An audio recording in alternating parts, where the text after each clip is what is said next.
আজকে কেন আমরা নবম পে স্কেল বাস্তবায়নের জন্য এখনো আলোচনা সভা করব, যেখানে 2026-27 অর্থ বছরের বাজেটে কর্মচারীদের জন্য নিয়মিত বরাদ্দ বেতন ভাতার জন্য 86,000 কোটি টাকা রাখা হয়েছে। নবম পে স্কেল বাস্তবায়নের জন্য 44,000 কোটি টাকা রাখা হয়েছে। সেখানে কেন আজকে আমরা জুলাই মাসের শেষ দিকে নবম পে স্কেল নিয়ে বাস্তবায়ন নিয়ে গেজেট প্রকাশ নিয়ে আবারও কেন আলোচনা করতে হবে? মাননীয় অর্থমন্ত্রী, আপনি অতি সম্প্রতি বক্তৃতা বিবৃতি দিয়েছেন IMF এর মিটিং থেকে। আপনার বক্তব্য বিবৃতিতে প্রকাশ পেয়েছে IMF কেন আমাদের কর্মচারীদের বেতন ভাতা নিয়ে কোনো কথা বলার সুযোগ নাই, তারা কথা বলেওনি। তিনি বলেছেন আমাদের নবম পে স্কেল হবে ধাপে ধাপে হবে।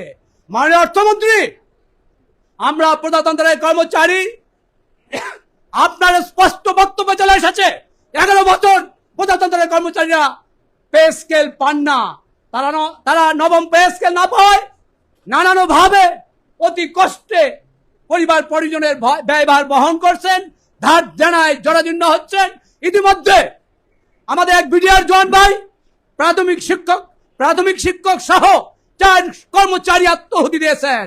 আমরা প্রজাতন্ত্রের কর্মচারী, আমরা বিভিন্ন ধর্ম অবলম্বীর নেতৃবৃন্দ আমরা উপস্থিত, কোন ধর্মেই আত্মহতি দেওয়া বিষয় স্পষ্ট কোনো ঘোষণা না থাকায় আমরা এখনো আলোচনা চালিয়ে যাচ্ছি।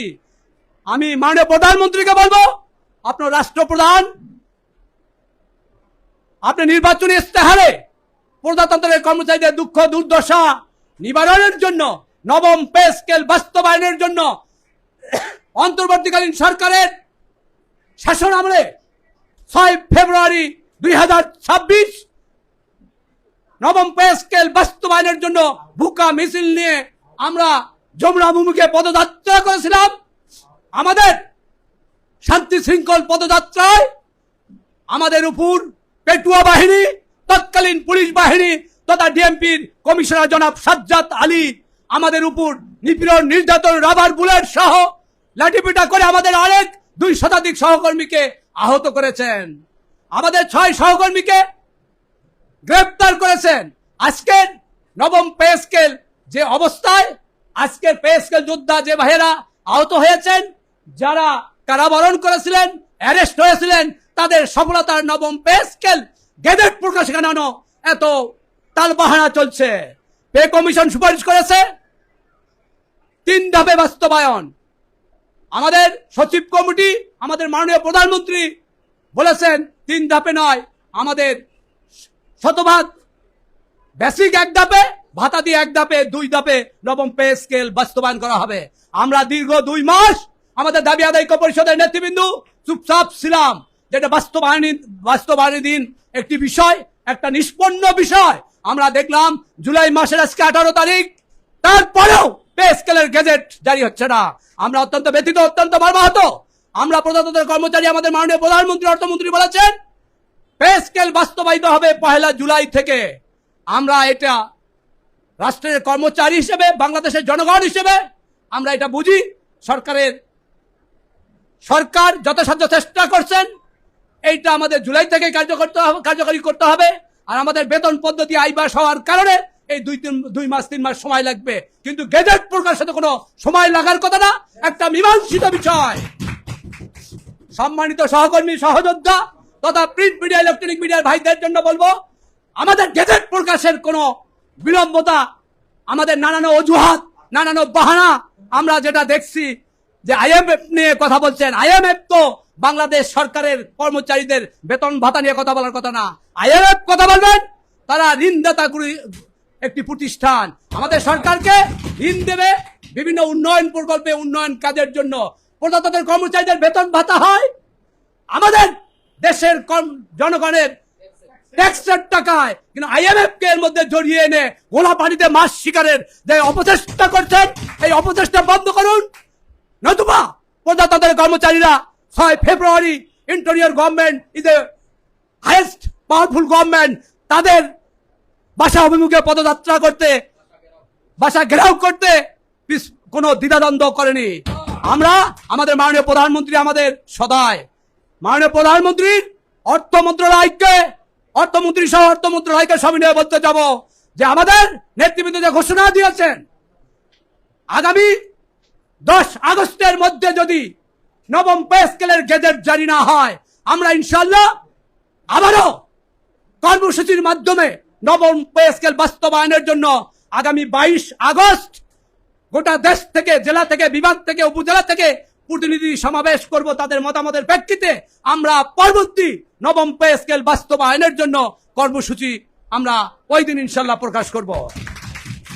সম্মানিত নেতৃবৃন্দ, পে স্কেল আমাদের ন্যায্য অধিকার। এখানে আমাদের নেতৃবৃন্দ বক্তব্য রেখেছেন যে আমাদের সচিব কমিটি পে কমিশনের দেয়া সুপারিশ আমাদের 10 থেকে 11 গ্রেডের কর্মচারীদের জন্য 140% করবেন, এরকম একটা চিন্তা চেতনা করছেন। উপরের দিকে কমাবেন, নিচের দিকে বাড়াবেন। তাদেরকে সাধুবাদ জানাই, কৃতজ্ঞতা জানাই। কিন্তু আপনারা এই 10 থেকে 11 থেকে 20 গ্রেডের কর্মচারীদেরকে আশায় আর কতদিন রাখবেন? আপনাদের দ্রুততার সঙ্গে আপনাদের সচিব কমিটির রিপোর্ট দিয়ে দিন।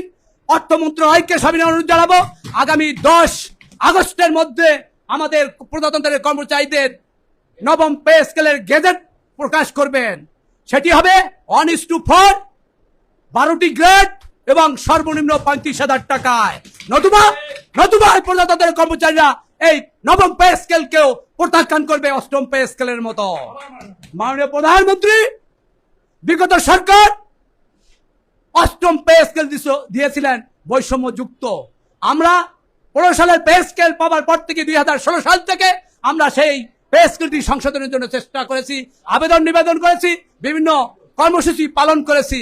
আমরা মাননীয় প্রধানমন্ত্রী জনাব তারেক রহমান, আমি বিভিন্ন সময় আমার বক্তব্য বিবৃতিতে বলে থাকি যে আমরা সরাসরি আপনার কর্মচারী, কারণ আপনি জনপ্রশাসন মন্ত্রণালয়ের দায়িত্বে নিয়োজিত, আর আপনার কর্মচারী হিসেবে, জনপ্রশাসন কর্মচারী হিসেবে আমরা নিয়োজিত। আমরা রাষ্ট্রের দায়িত্ব আমাদের শ্রম, ঘাম, মেধা, বুদ্ধি দিয়ে আমরা আপনার দেয়া কর্মসূচি সফল বাস্তবায়নকারী কর্মচারী। আমরা একদিকে মাঠে কাজ করি, আরেকদিকে বিভিন্ন দপ্তর প্রতিষ্ঠানে, বিভিন্ন শিক্ষা প্রতিষ্ঠানে, বিশ্ববিদ্যালয়, স্কুল, বিভিন্ন জায়গায় আমরা কাজ করে সরকারের কর্মসূচি সফল বাস্তবায়ন করি। ইতিমধ্যে একটি বিষয় মাননীয় অর্থমন্ত্রীর বক্তব্যে খুব সুস্পষ্টভাবে প্রকাশিত হয়েছে, প্রমাণিত হয়েছে। আপনারা আমাদের রাষ্ট্রের তথা আমাদের মাননীয় প্রধানমন্ত্রী, বাংলাদেশ জাতীয়তাবাদী দল বিএনপির নির্বাচনী ইস্তাহারের একটি বিষয় ছিল ফ্যামিলি কার্ড। নির্বাচন উত্তরেই মাননীয় প্রধানমন্ত্রী ফ্যামিলি কার্ড বাস্তবায়নের জন্য সমাজ কল্যাণ মন্ত্রণালয় তথা সমাজসেবা অধিদপ্তরকে দায়িত্ব দেন।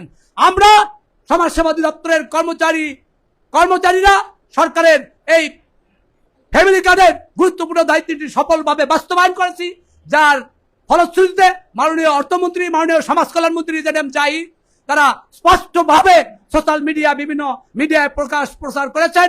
সমাজসেবা অধিদপ্তরেরা কর্মচারীরা সফল কাজ বাস্তবায়ন করে, তার প্রমাণ সমাজসেবা অধিদপ্তরের ফ্যামিলি কার্ড। আমি হয়তো উদাহরণ হিসাবে বললাম, সমাজসেবা অধিদপ্তর ফ্যামিলি কার্ডের সফল বাস্তবায়ন করেছেন। তেমনি ভাবে আমাদের ঢাকা বিশ্ববিদ্যালয় সহ দেশের সকল পাবলিক বিশ্ববিদ্যালয়ের যারা সহকর্মী আছেন, তারা শিক্ষার্থীদের সহযোগিতার জন্য, তাদের পড়াশোনার ত্বরান্বিত করার জন্য তারা সকল কার্যক্রম করে থাকেন। আমাদের শিক্ষকেরা আছেন, তারা তাদের শিক্ষার মহান দায়িত্ব, তারা মানুষ গড়ার কারিগর হিসেবে আমাদের সন্তানদেরকে মানুষ করেন, আমাদেরকে বাবা মা সন্তান জন্ম দেন আর সুশিক্ষিত করেন আমাদের শিক্ষা প্রতিষ্ঠানের সম্মানিত শিক্ষক কর্মচারীরা।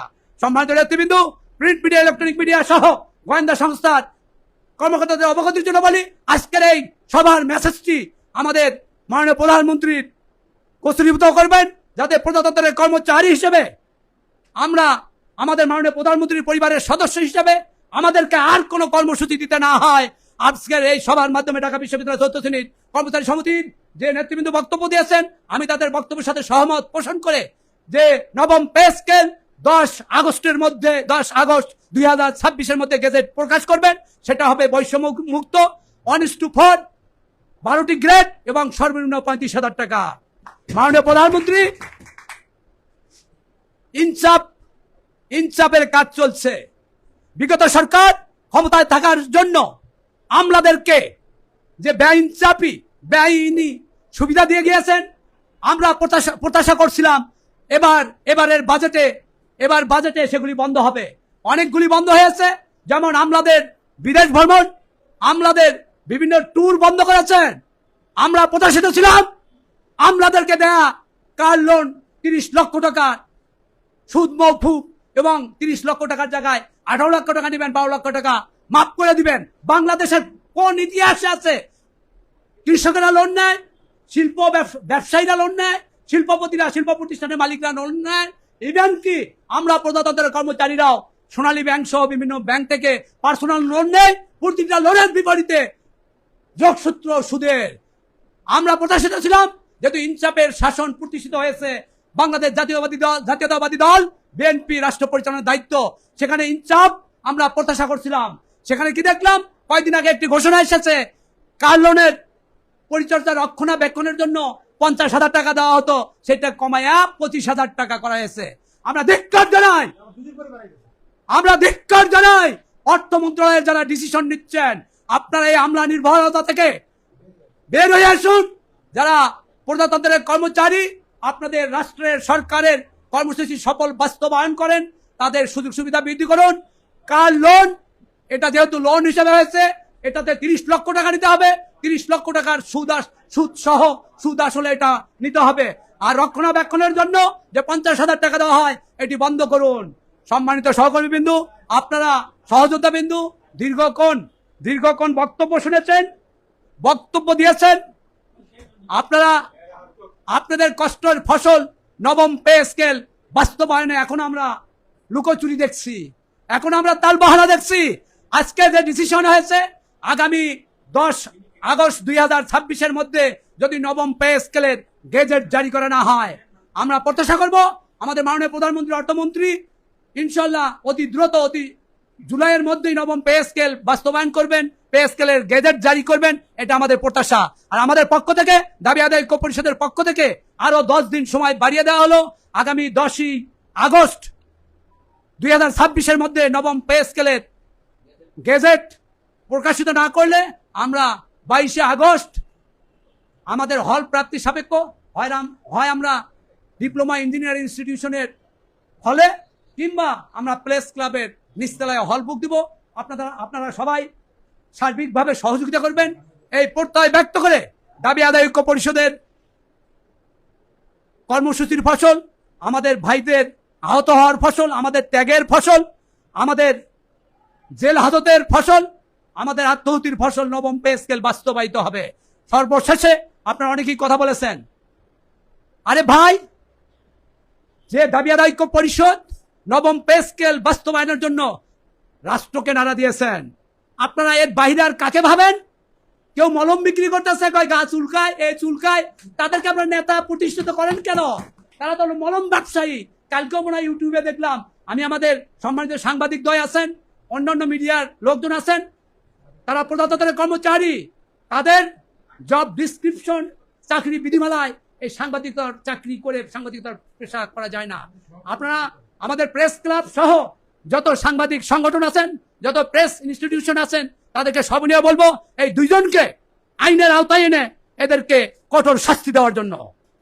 সম্মানিত নেতৃবৃন্দু, পরিশেষে আমরা প্রত্যাশা করব নবম পে স্কেল আমাদের কাঙ্ক্ষিত সময়, আমাদের দাবি আদায় ঐক্য পরিষদ দেওয়ার সময়ের মধ্যে বাস্তবায়িত হবে।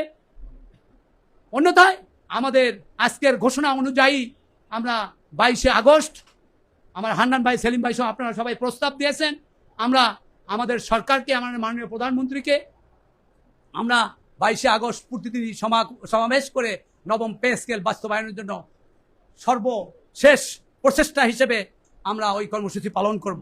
পাশাপাশি আমাদের নবম পে স্কেল বাস্তবায়ন করতে গিয়ে আমাদের অনেক সংসদ সদস্য, আমাদের মাননীয় মন্ত্রী পরিষদ, আমাদের অনেক আমলারা যারা সহযোগিতা করেছেন, আমাদের সহযোদ্ধারা যারা আহত হয়েছেন, যাদের কষ্টের ফসল যারা অ্যারেস্ট হয়েছেন, তাদের প্রতি কৃতজ্ঞতা জ্ঞাপন করে আমাদের নেতৃবৃন্দ যারা সামনের সাইডে থেকে রিস্ক নিয়ে, ঝুঁকি নিয়ে আমাদের প্রজাতন্ত্রের কর্মচারীদের নবম পে স্কেল বাস্তবায়নের চেষ্টা করছেন, তাদের প্রতি কৃতজ্ঞতা জ্ঞাপন করে তাদের প্রতি আন্তরিক অভিনন্দন জানিয়ে আমি আমার বক্তব্য শেষ করছি, সেই সাথে সবার সমাপ্তি ঘোষণা করছি। ধন্যবাদ সবাইকে। আসসালামু আলাইকুম।